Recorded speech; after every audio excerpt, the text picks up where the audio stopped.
Now we're going to discuss some past paper questions which are slightly tricky. और वो tricky क्यों हैं? वैसे दिखने में बहुत सिंपल लगते हैं भी सिंपल, बट वो मैं आपको बताता हूँ. So question is, Mr. Fahim has dinner with his family at a restaurant that offers a 10% discount on food. The marked price of the food that they ordered was 15,000 rupees. Damn, that's expensive. Mr. Fahim is rich. So 15,000 की जो है price थी food की, जो original price थी, marked price थी. लेकिन हमें ये पता है कि उस पर 10% डिस्काउंट था, तो हम ये इन्फॉर्मेशन बाद में यूज़ कर सकते हैं. Given that there were service charges of 10% and GST 17%, calculate the total amount of money he has to pay. तो हमें ये बताएं कि टोटल अमाउंट, अब किसी बंदे ने भी क्या देनी होती है, उसने टोटल अमाउंट वो जो उसने उस खाने पे पे की है, जो जिस पर बेसिकली डिस्काउंट था, तो डिस्काउंटेड प्राइस पे की होगी उसने, प्लस जो उसने सर्विस टैक्स देना है, प्लस जो उसने जीएसटी टैक्स देना है, ये तीनों ऐड होकर टोटल अमाउंट है जो उसने पे की है. इतनी पहले तो आपके जहन में क्लैरिटी होनी चाहिए. ये सिंपल चीज़ है कि 10% डिस्काउंट के साथ जो डिस्काउंटेड प्राइस थी, जो एक्चुअली उसने पे करनी थी वो प्राइस, वो मनी, प्लस जो खाने का पैसा, प्लस जो सर्विस चार्जेस हैं, टैक्स है, और जो जीएसटी है. तो पहले हम देखते हैं मार्क प्राइस क्या थी. 15,000.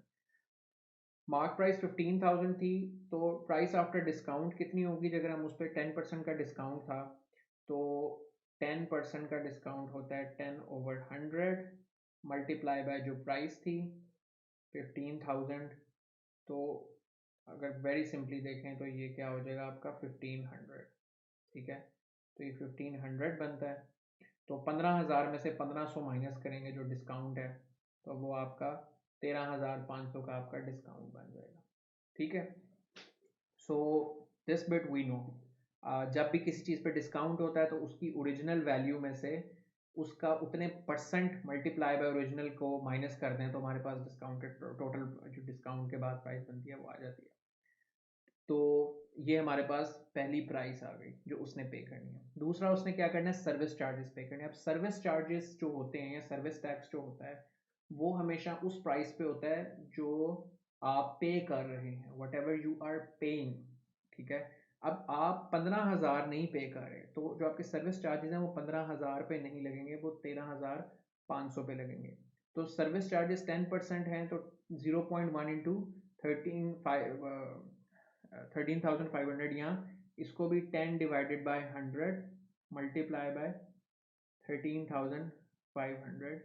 तो ये आपका इधर करेंगे तो 1350 आपका सर्विस चार्जेस बन जाते हैं.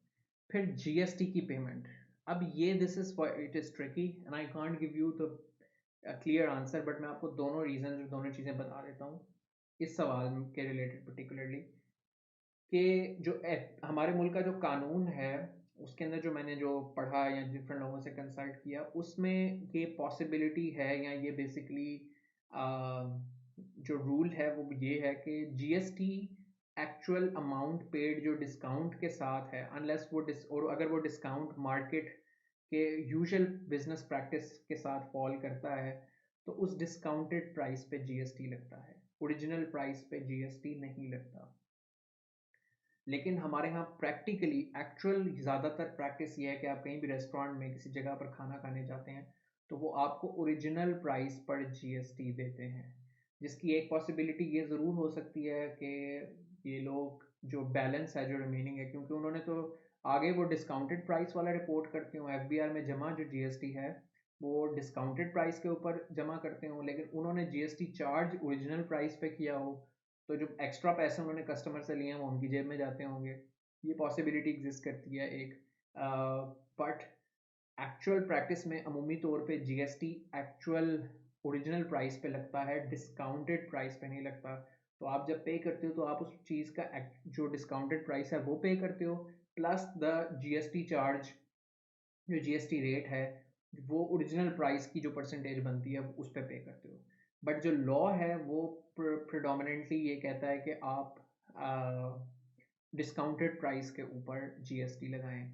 उसके अंदर एक और कंडीशन भी है कि वो जो डिस्काउंटेड प्राइस है वो नॉर्मल बिजनेस प्रैक्टिस के साथ अलाइन करती होगी, नहीं कॉम्प्लिकेटेड चीज़ है.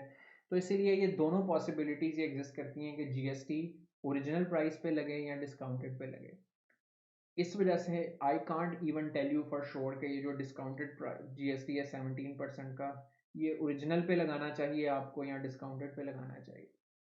ये क्वेश्चन ज़्यादा क्लियर होना चाहिए था इस बारे में, इस चीज़ को डिफाइन करने के बारे में, but unfortunately it is not. मगर मेरा ज़ाती हंच ये है कि चूंकि लॉ ये कहता है कि डिस्काउंटेड पे लगना चाहिए, और चूंकि वो आपको डिस्काउंट पहले दे के और फिर ये कह रहा है, तो शायद वो आपसे ये कंसीक्वेंशियल डिस्काउंटिंग का जो है ना कॉन्सेप्ट टेस्ट करने की कोशिश कर रहा है।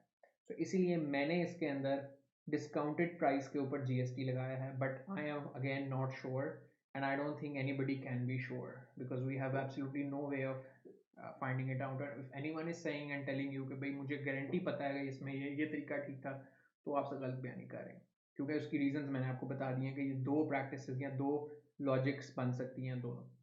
बहरहाल हम लगाएंगे डिस्काउंटेड प्राइस के ऊपर 17% का लगाया, 17 divided by 100 multiply by discounted price जो कि 13,500 थी। तो फिर इसको 17 को 135 से मल्टीप्लाई करेंगे तो 2295 जो है ये आपका आंसर आ जाएगा। तो अब आपके पास ये तीनों प्राइसेस जो हैं वो आ गई, इन तीनों को ऐड करेंगे तो ये टोटल प्राइस है जो फ़हीम साहब को पे करनी पड़ेगी। 13,500, 1350 एंड 2295 इन टोटल ऐड करेंगे तो 17,145 का महंगा खाना खा के फ़हीम साहब आए हैं।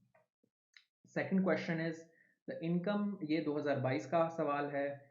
The income of a company decrease by 10% and 15% in 2 successive years. Again sequential percentage change का ये सवाल है। तो what is the percentage of decrease in income after 2 years. तो पहली दफ़ा पहले एक साल के अंदर वो कह रहा है कि 10% का डिक्रीज हुआ है, और 10% का जो डिक्रीज होने के बाद जो नई प्राइस थी, इनकम थी कंपनी की, उस नई का मज़ीद फिर 15% डिक्रीज़ हुआ है। तो वो कह रहा है कि अब ये डिक्रीज़ हुआ है उसमें इनमें दोनों में क्या परसेंटेज डिक्रीज़ है, वो एक्सप्लेन करें, वो बताएं। तो इट्स सिंपल क्वेश्चन, हम इसको एज्यूम कर लेते हैं कि जो ओरिजिनल इनकम है वो $X थी, हमें नहीं पता कितनी है, उसको हमने इनकम असूम किया कि वो $X है। इनकम आफ्टर 10% डिक्रीज, ठीक है, या इनकम आफ्टर फर्स्ट ईयर, ठीक है, ये भी आप कर सकते हैं। इनकम आफ्टर फर्स्ट ईयर क्या है, 10% डिक्रीज है, तो x माइनस 0.1 इंटू एक्स, ठीक है।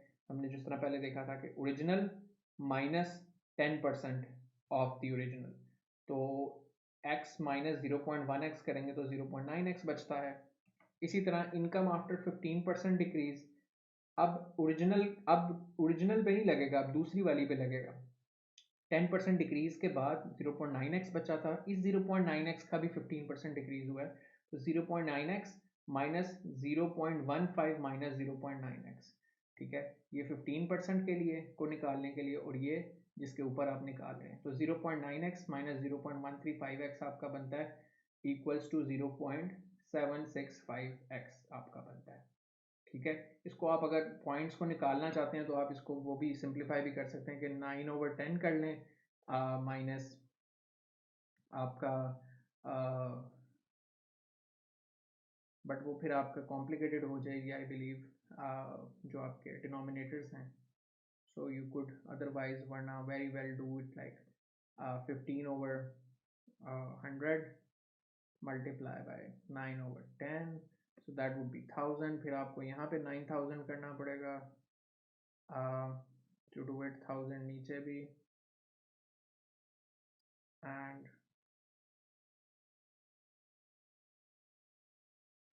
सॉरी 900 माइनस पे 1509 करेंगे। हाँ, सो आई बिलीव इसी तरह आपको करना पड़ेगा।